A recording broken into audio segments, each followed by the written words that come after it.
हिमालय की गुफाओं में भगवान शिव ध्यान में लीन थे। चारों ओर शांति थी, लेकिन उनके मन में माता सती की छवि बार बार उभर रही थी। तभी नारद मुनि वहां पहुंचे।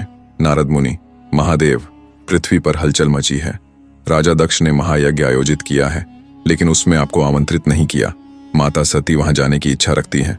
भगवान शिव, जहां अहंकार हो वहां प्रेम और श्रद्धा का स्थान नहीं होता। यदि माता सती जाना चाहें तो उन्हें रोकना अनुचित होगा। कैलाश पर माता सती व्याकुल थीं। वे भगवान शिव के पास आईं। माता सती, नाथ, मेरे पिता ने यज्ञ आयोजित किया है, क्या मैं अपने मायके नहीं जा सकती? भगवान शिव, जहां सम्मान न मिले वहां जाना अपमानजनक होता है। माता सती, परंतु वे मेरे पिता हैं, मुझे वहां जाना ही होगा। भगवान शिव, यदि यह तुम्हारी इच्छा है तो जाओ, परंतु याद रखना यह मार्ग पीड़ा की ओर जाता है। माता सती यज्ञशाला पहुंची। वहां देवताओं और ऋषियों की सभा थी, लेकिन भगवान शिव के लिए कोई आसन नहीं रखा गया था। राजा दक्ष ने माता सती को देखते ही व्यंग्य किया। राजा दक्ष, देखो, यह भगवान शिव की पत्नी यहाँ आ गई, वह जिसे मैंने आमंत्रित भी नहीं किया। क्या तुम भी उतनी ही अपवित्र हो जितना वह जटाधारी योगी? माता सती, पिता, आप मेरे स्वामी का अपमान कर रहे हैं। भगवान शिव केवल योगी नहीं, वे सृष्टि के आदि और अंत हैं। राजा दक्ष, एक जो भभूत लपेटे श्मशान में घूमता है वह देवता, मेरे लिए वह अपशकुनी है। माता सती की आंखों में अपमान और क्रोध की ज्वाला भड़क उठी। माता सती, मैं उस शरीर के साथ नहीं जी सकती जिसे आपने भगवान शिव के अपमान से कलंकित किया। यह शरीर मेरा नहीं, अब अपवित्र हो चुका है, मैं इसे त्याग रही हूँ। उन्होंने अग्नि में प्रवेश कर लिया। यज्ञ की लपटें भड़क उठीं। चारों ओर हाहाकार मच गया। देवगण भयभीत हो गए। कैलाश पर भगवान शिव ध्यान से उठे। उनकी तीसरी आंख खुल गई। उन्होंने अपनी जटाओं को आकाश में उछाल दिया। पूरा ब्रह्मांड कांप उठा। भगवान शिव, राजा दक्ष, तुमने मेरे प्रेम को अपमानित किया, मेरी माता सती को छलनी किया, अब तुम मेरे रौद्र रूप को सहन करोगे। उन्होंने वीरभद्र को प्रकट किया और राजा दक्ष का संहार करने का आदेश दिया। वीरभद्र ने अपने सैनिकों के साथ राजा दक्ष के यज्ञ पर धावा बोल दिया। राजा दक्ष भयभीत होकर बोले, यह क्या हो रहा है? मैंने कौन सा अपराध किया है? वीरभद्र ने कोई उत्तर नहीं दिया। उन्होंने राजा दक्ष के सैनिकों को ध्वस्त कर दिया।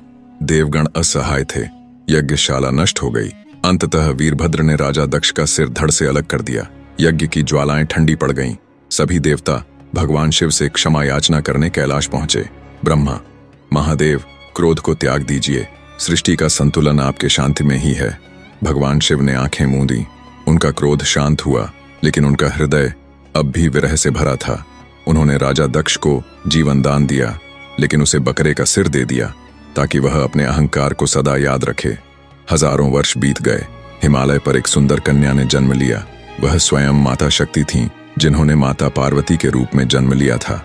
बाल्यावस्था में ही वे भगवान शिव के ध्यान में लीन रहतीं। माता मैना और राजा हिमालय उनके इस व्यवहार से चिंतित थे। माता मैना, बेटी, संसार में अन्य बातें भी हैं, केवल तप ही सब कुछ नहीं। माता पार्वती, माता, मेरा जन्म ही भगवान शिव की आराधना के लिए हुआ है। उन्होंने कठोर तपस्या प्रारंभ की। वर्ष बीतते गए। वे हिम की चोटियों पर जलती धूप में कठिन साधना करती रहीं। देवताओं को एक और चिंता थी। ताड़कासुर नामक राक्षस को यह वरदान था कि केवल भगवान शिव का पुत्र ही उसे मार सकता था, लेकिन भगवान शिव तो वैराग्य में थे। इंद्रदेव ने कामदेव को भेजा ताकि वह भगवान शिव के मन में प्रेम जगा सके। कामदेव ने अपनी पुष्प बाण से भगवान शिव को प्रभावित करने की कोशिश की। भगवान शिव ध्यान से बाहर आए। उनकी तीसरी आंख खुली। एक भयंकर ज्वाला उठी और कामदेव जलकर भस्म हो गए। माता पार्वती हतप्रभ रह गईं। वर्षों की तपस्या के बाद भी भगवान शिव ने उन्हें स्वीकार नहीं किया। वे निराश होकर और भी कठोर तप में लग गईं। आखिरकार भगवान शिव स्वयं उनके समक्ष प्रकट हुए। भगवान शिव, माता पार्वती, तुम केवल तपस्विनी नहीं, स्वयं शक्ति हो। उन्होंने माता पार्वती का हाथ थामा। हिमालय गूंज उठा। देवताओं ने आनंद मनाया।